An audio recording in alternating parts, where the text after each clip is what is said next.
Mesdames et Messieurs les responsables de l'administration générale, Mesdames et Messieurs les responsables du patronat, Mesdames et Messieurs les responsables syndicaux, Mesdames et Messieurs, chers compatriotes,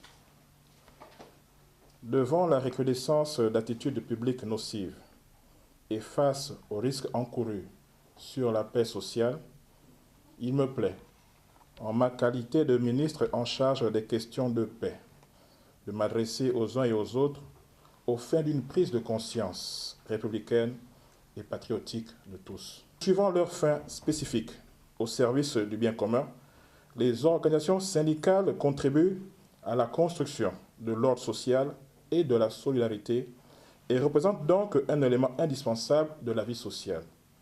Les syndicats sont à proprement parler des promoteurs de la lutte pour la justice sociale.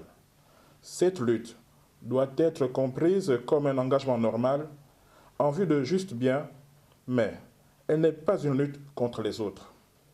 La grève est légitime quand elle se présente comme un recours inévitable, sinon nécessaire, en vue d'un bénéfice proportionné, après que toutes les autres modalités de dépassement du conflit se soient révélées inefficaces. La grève, pour autant qu'elle apparaisse comme une sorte d'ultimatum, doit toujours être une méthode pacifique de revendication et de lutte pour ses droits.